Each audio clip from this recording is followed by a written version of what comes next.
Jar Jar Binks was a good character. I know, He actually tried something new. There's nothing like him in the rest of the Star Wars series. Jar Jar Binks is the absolute worst character in all of Star Wars. And not even just Jar Jar Binks, but the whole first prequels have the most plain characters with literally... Actually, you know what? The Jar Jar Binks was the most interesting out of all of the characters. Every single character is completely dead and dull and boring. So literally the only character with depth is the one that everyone hates and is known to be the worst character in Star Wars. There's absolutely no way that these characters in Episode 1 are more interesting or more entertaining than anything in Episode 7. Episode 7 has way better characters already in the first movie without any development. Not just Han Solo, like I'm talking like Finn and Rey, whatever their names are. They're all great characters. I love that you can't say that with a straight face. No, they are all great characters. There's a lot of like there's already more depth. You can describe them all better. They all have, you know, like Finn is the classic, you know, good knight that just wants to, you know, like he's a hero. He's the hero. He doesn't necessarily have the best answers, but he's trying to be the good guy.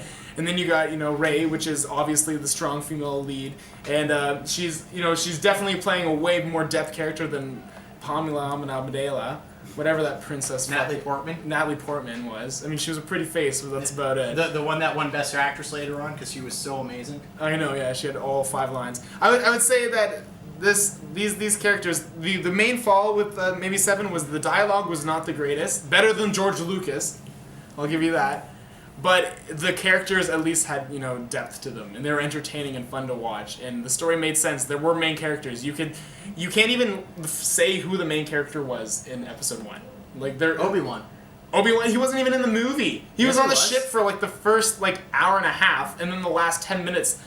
Like watched his sensei die or whatever, his master. It was from him going from apprentice to master. So apprentice being, I'm gonna sit on the ship for 45 minutes and then not do anything for the whole movie. Like at least in this movie, you have main characters that like it doesn't even follow the basic premises. You're saying it takes risks and stuff, but it doesn't even follow the basic premise of how a movie should go and should flow and should pace. It doesn't even know who its market is. It's apparently for kids, but then they have politics for the first hour. It's boring and it's horrible. Which actually explains how stuff gets done, unlike the new film, which keeps you guessing the entire time. But it doesn't even explain it in a good way. Like the Jedi's, first of all, why would you send Jedis to go on like a diplomacy mission? What do they know about trade negotiations and laws and anything like these guys should be sent on military or not for politics. So first of all, they're sending Jedis, and then they find out that Naboo is going to have a war. That these guys, they just figured that there's a war going on Naboo. So instead of going to warn Naboo, they say, let's go down with the army to warn Naboo. Isn't it too late if you're dropping down with the army? Everything doesn't make sense. And then once they get down to Naboo, they're like, oh, instead of going to warn the people of Naboo, I'm going to go swimming with the Jar Jar Binks character. Like, nothing made sense to the plot of the movie. Nothing was going in order. It was all just complete chaos. There wasn't even a main plot line. No main characters. Why were the Jedi sent? Because Jedis are the best diplomats. Jedis get things done. Once they went down there, they realized that, oh, the Trade Federation is purposely trying to jumpstart, issues. But as we learn, it wasn't supposed to be a complete decimation of Naboo, just to make it look like a threat so that they could get power through the Phantom Menace. Right, but even the Jedis didn't make sense. Like even if sure the idea, the reason why the Emperor came to power, I guess, made sense in some weird way. But the fact that the characters didn't act like people. They didn't act like how people would act in any situation. Because George Lucas went and showed us that Jedis were a hokey, outdated religion. Right. Right? And that's what Episode 1 was showing. This is why the Jedis are going to fall. They're so set in their ways. They're not prepared to take on, the new stuff with it. Qui-Gon Jinn, while he's shown as being a mentor and a good person... Can you even, define Qui-Gon Jinn's, character? He's literally just, a boring... He's just, a boring old guy. No. He doesn't even do anything. And Obi-Wan's even worse. No, he's not a boring old guy. He's a guy who's set in his old ways, but doesn't believe that they're still relevant. And the best part about that movie was Darth Maul. The best part was Darth Maul coming in, boom, lightsabers, and they're about to fight, and then all of a sudden they just start dancing. They just start dancing with each other. In comparison to the Sith that we have shown, Kylo Ren is such a better character. Darth Maul has like zero. He does not act like a Sith. He's quiet. He's calm. He doesn't say anything. And then you have a character like Kylo Ren, which is like super passionate. He uses the anger to drive him, and his power is clearly driven by anger. And I think they did a really good job, way better than any other Star Wars movie with that, as far as it comes to You could not be more wrong. Okay, when it comes to saying, oh, what would you rather see, a Kylo Ren lightsaber belt or Darth Maul lightsaber belt? Darth Maul wins every time. No because way. he was using the power of the dark side of the Force. He was not controlled by his anger. He knew what he was giving into in order to do it. And he was able to channel that energy to be effective, unlike Kylo Ren. See, but the thing is the Sith should be using the Force and the dark side as to fuel their power, and they should give in to the anger, give in to the hate. Those are quotes, man, from George Lucas. That's why when you see Kylo Ren fighting and he's like hitting his wound to give himself more anger to feel the pain, that was an excellent scene in the movie where they show that, you know, like Jedi's, like it makes sense, like even Count Dooku. If you look at Count Dooku, he's like I'm supposed to be a Sith Lord, but he's like, oh, I am Count Dooku. I am calm and reserved. And I'm like, what the fuck? Because that's not what Siths do. Siths are angry or at least manipulative. This guy, it made sense for him because maybe he was a Jedi first. He converted. Exactly. But with Darth Maul, he's just like standing there as zero character. He goes, I don't think he says a single word. He just goes like, He says about 2 words. what does he say?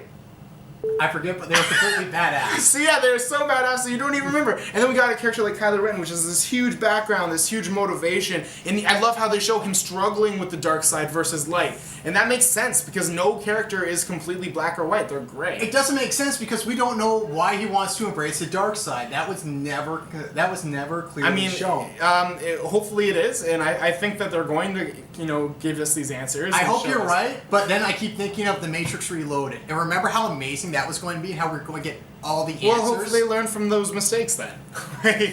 Maybe they'll look at those movies and give us some good answers. They're not going to, because if they forget to give us those answers, they'll just tease them for like episode 18. I guess so. But, no, I like the way that the Sith were portrayed and the way that they, he uses, and they're way more interesting characters. The fight scenes are by far the best fight scenes in all of Star Wars, in my opinion. They're not, sir, are wrong. They're not dancing. They're not, spectacular. They're real. They make sense. They're what people would do if they had something that could slice off a limb. They're willy-nilly. boring.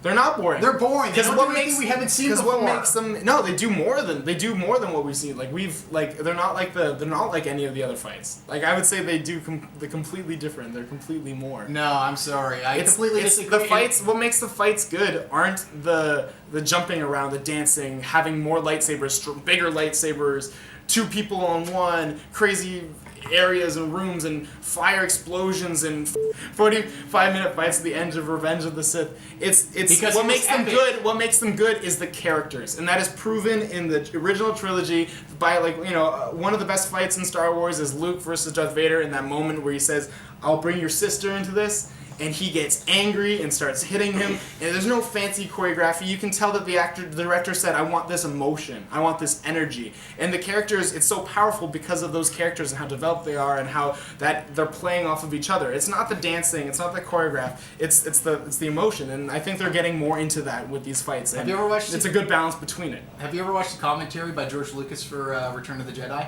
No. George Lucas says he made a mistake. You can go in and you can check it out. He says it was black on black with a background and, they're dressed in black with black lighting. I would say that's part of the best imagery of Star Wars in general.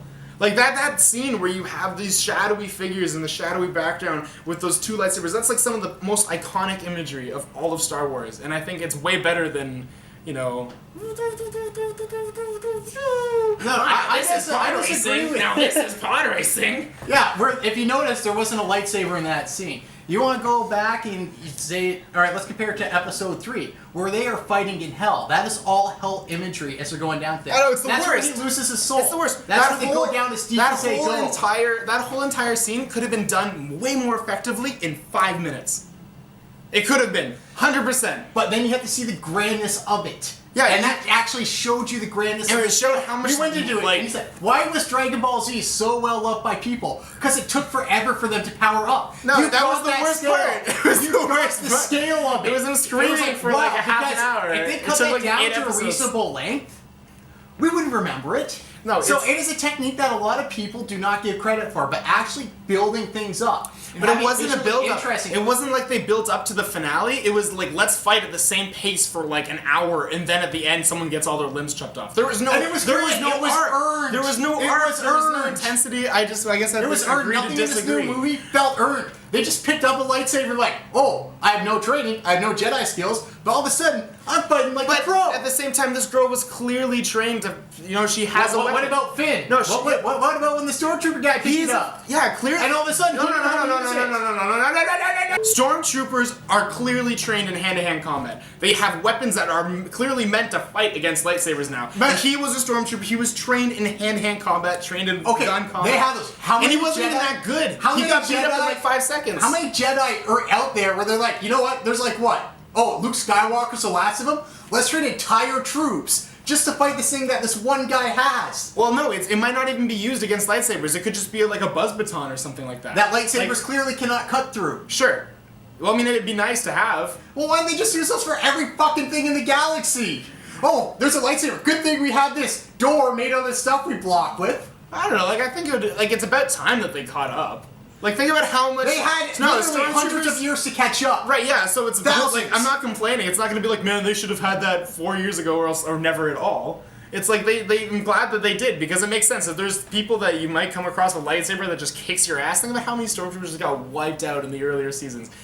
Or even, this is an issue with actually the first 3 movies, the prequels, is that the enemies had absolutely, you could cut through them like butter, these little clone or droids. It was like every time I saw a fight with the Jedis against a droid, there was no tension. I was not worried. They jumped down, they went, cut through everything. And also, don't even get me started with the fact that most of the time they weren't even swinging at anything at all, and they CGI'd it in after. So how fake and horrible those scenes look. But now you have these fights where clearly the Stormtroopers have training, and they're not just pieces of shit. They know what they're doing, and it makes the fight so much more intense. And you actually are wondering, this guy's not doing that well. Is he gonna lose? I don't know. Okay. You want to go back to the droids? The reason that they're droids, they actually use that to their advantage because, one, it made a realistic idea about how they could get this wide-scale army and just depend on them.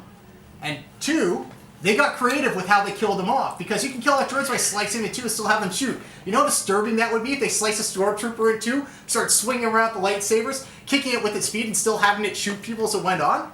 Yeah, the thing... No, they had more visual ideas with the droids than they did with anything in this new movie. Yeah, but okay, sure, maybe it makes sense in a storyline point of view why they had a huge army that just kind of sucked, but it doesn't make sense in a movie. When you're watching it, to develop tension and to develop emotion, it doesn't make sense. It makes sense to have the enemies easy to kill. It shows how the Emperor became the Empire. Yeah, it doesn't even make sense because obviously they're easy to kill. Oh, droids aren't working, let's go to clones. Right. And then when clones were shown to be, too similar, they went to conscription. Sure.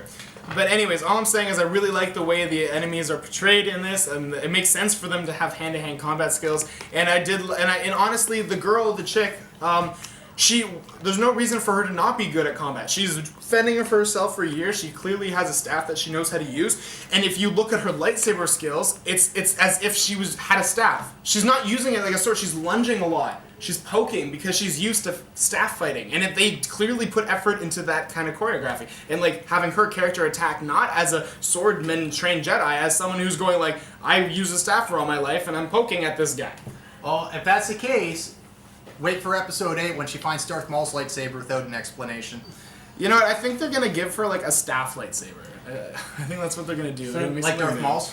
No, not like a I don't know, a pew pew. Yeah, how's that going to work? Lightsaber? No, just the ends will be So it's pretty much a regular lightsaber, she's just poking people with it. That's what she's going to have. Yes. She's going to have a normal lightsaber. Yeah, you see, your whole idea is just falling apart here. It makes sense. Her combat is based off of what she knew, and she was trained with a staff. We don't know her training. We don't know anything about her. I don't think she was trained. I think she just was fended for herself for years. And when she started doing the Force, when that moment when Kylo Ren went into her and tried to take information from her, she realized she was Force sensitive. She was like, I'm able to stop this guy for a reason. And she heard these legends and stories of the Jedi being able to use mind trick and all that. So she tried it. She was like, you will untie me now. She had no confidence behind it. It's not like she was trained as a Padawan. It was a simply, hope this works. And then when she realized it wasn't gonna, she tried again, and this time put effort behind it, and that's what happened.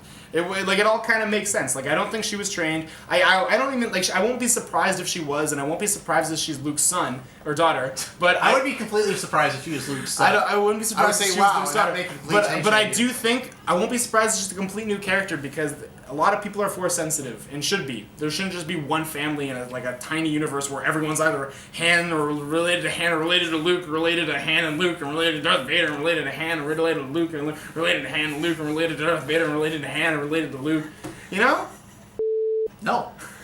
No, I can safely say I do not know, because what it is ever since episode 6, it was retroactively made to be a family series. And so when you watch episode 4 again, you realize, right. And that's what the prequels continued. It was a family series with it. No. The prequels were didn't even have an audience, man. You would have scenes where these kids. I remember. I'm younger than you. When I watched. Yes, that is true. When I watched the prequels, I had no. I was probably I was about 5 when these movies came out. And I'm a bit younger than you guys. But the thing is, I wasn't a dumb kid. But the movie has no target audience. It didn't know who it was targeting to the point where I had no idea what the fuck was going on the entire movie. I'd be like, I just watched it, and sure there was funny visuals, and then Jar Jar did something, and I went, Jar Jar did something. But I was just a dumb little kid. And the thing is it didn't relate well to me. The first half of the movie was always boring, but at the same time, they could have made it a good movie. All I'm saying is that the movie had absolutely no idea what their audience was, and they didn't do a good job portraying it. Sure, they wanted to be a family movie, but instead of making a movie that works all the way through as a family movie, they had some parts were for kids, some parts for adults. They have one scene in the prequels where Anakin's killing children. It's super dark. And you're like, oh yeah, this was for kids to watch. And then there's trade negotiations, and then there's Jar Jar Binks stepping in poop. It just doesn't make any sense. If you take a good movie like The Croods, it's a fun family movie. It had a great characters, great plot twists, all these interesting, funny moments, but every movie was, every part of the movie was relatable to every family of all ages watching it. And that's how an all-age movie should go. And even number 7 did a better job at being all ages than number 1, 2, and 3. I'm sorry, but you are just wrong. There's no other way to put this. Is there any other You are points? wrong with this, because what happens is, yeah, there are stuff that's going to go over kids' heads, but there's stuff there to keep them entertained, like the pod race, like the lightsabers. If you're a really little kid, even Jar Jar Binks. There's stuff there to keep your attention to get through those other parts, but when you get older, all of a sudden you go back and go, now I know what they're talking about. Wow. And it works on a completely different level. And the whole place goes with that. And yes, he kills kids. But they're not shown in a gruesome death, but that shows when this character goes to the point of no return. Sure. And becomes one of the best villains in all of cinematic history. Yeah, okay. But the only issue is that it's not like there was one scene of the movie where the dialogue didn't make sense. It was 80% of the movie is this, and then the climax of the movie is pod racing. So kids are sitting through this movie. The climax of the movie was not pod racing. The climax of the movie was the Darth Maul lightsaber battle while they're fighting droids. There's an issue, yeah. There was a Darth Maul battle, the space battle, the droid battle, and the resting of the Chancellors. There's 4 different plot points coming together. It's all just chaos. It doesn't make any sense. 3 was pushing it in the prequels, and that movie was not even 3. I'm talking Return of the Jedi, where it's there's inside the Death Star. There's fighting outside the Death Star. There's the people fighting in space inside the Death Star. So you and agree that was an issue? No, I'm not, because they already did it. People don't complain about that. Yeah, but that was the weakest one of the movies, The Return of the Jedi. It was not for that, though. It was not for that reason. Part of those reasons, yeah. The reason it was the weakest one was because what this one did, what the new Episode 7 did, was that it recycled a plot which was building and destroying a Death Star, and that's why we hated it, because even as a kid, even when I was 5 years old watching, I thought, man, this is a ripoff that they just did another friggin' Death Star. And so what did they do for Episode 7 once, Episode 6 does the Death Star? They said, we want a bigger Death Star. No, it doesn't work that way. And then with the new movie, you don't understand why things go that way. You have to give us even a few throwaway lines. How did the New Order get so well? Oh, it's because they had an amazing commander that won a bunch of battles. That's all they had to say, and you can tease them for the sequel. Well, they that's didn't do that. The issues were, in that movie, I would agree, dialogue, there was no meaningful talk, right, between any of the characters. Okay. I will agree with that. And 2, I hope there is no more fucking Death Stars. I really do. That is my point. They were going through the motions. That's all they were doing. This movie it was homagey. to the original trilogy, but I think they got it all out of the way in the first movie. And it was more than homage. I think it was like, yeah, it was just homage. Like every scene was like, there's a garbage compactor. The lightsaber's in the snow. It's gonna fly out. Like all these scenes were definitely very, visually stimulating, and the flying Falcon shit. Right? It's all to bring you back to the original feel of Star Wars. But now that they've done that, they're not going to be able to do it in the next. You say that now. I don't think they will. I don't even think they have the balls to keep going on that track. And they're going to put up new material. And then Star Wars is. They're just saying, look, Star Wars is back to the way it should be. We're back on the right track. It's not going to be the prequels again, which were the worst movies of the Star Wars. No. I'm sorry. What's going to go back? What they're doing is they're going. Oh. You guys didn't like what happened with the prequels because you guys just like what you know? We're going to give you exactly what you know and nothing else. It's not even... And we know that will be safe. And you guys will be like, yeah, they gave us what we knew. We're happy. We're going to see this movie 8 times and buy all the toys because it doesn't offend... Yeah. Luke vanished is by far one of the most powerful lines in the opening credit scrolls. Are you for? No. Are you for? Luke Skywalker vanished. Luke Skywalker has vanished. That is like, wow, yeah, it really sets you in the mood of the film without saying, trade negotiations and the people are all gonna die because of the people. First of all, why the hell did Naboo even care if there were trade problems? It's like, how could this planet, this vast planet, not just live like 3 days without space supplies? Space supplies. Are we going to go into this? Because we can get into this.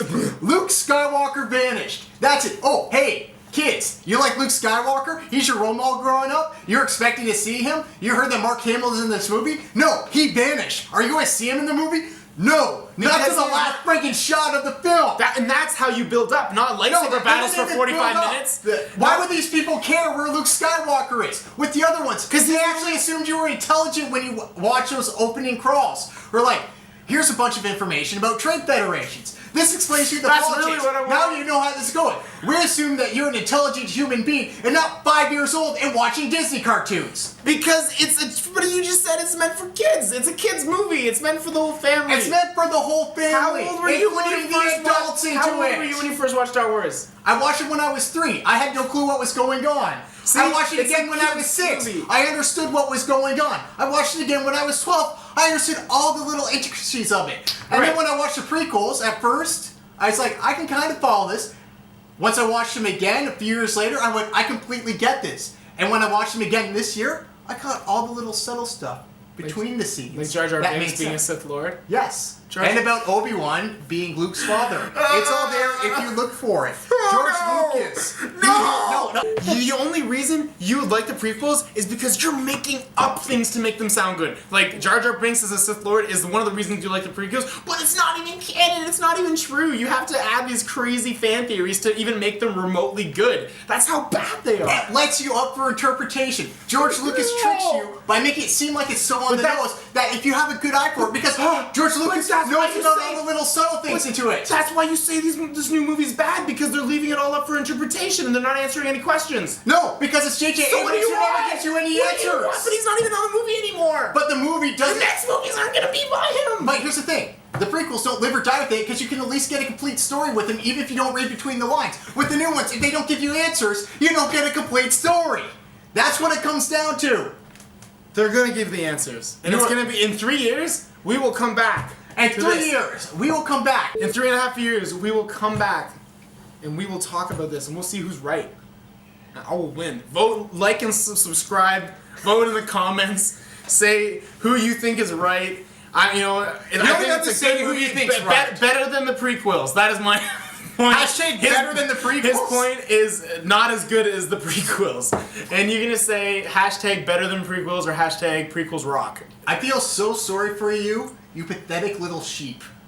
I'm not a sheep. I am the shepherd. I'm the good shepherd who will lead you all to the righteous path. They are Disney's going to come back. It's going to give us what we like and nothing more. I don't want to be challenged. They're going to challenge it. They're going to take Star Wars. Right now they're saying, look, we can get Star Wars to the maximum that it was, and we're going to take it even further. That's what they're showing. They're showing all of Star Wars has been summed up in this one movie, and we got 2 more movies to take it past that point. That's what they're doing. And you know what they said with that? They said that after episode 1 as well. No, they didn't. Yes, they did. Everyone saw the trailers and thought they were good, but no one thought the movie was good afterwards. Go back, watch the YouTube clip. They all loved it, and they all assumed that we'd learn more in the second film, which they did not deliver on. And again, as I said before, Episode 2, Attack of the Clones, so you're is the only movie dollar to me than Episode 7. See, there's one issue here is you constantly compare it to a bad movie, and the bad movies you compare it to are the prequels, but you still say the prequels are better. One prequel. So I like you're not One prequel. Episode 1 is more entertaining. Episode 3 is more entertaining. You're like, Episode this movie 2, is bad, like the prequels, but the prequels are better.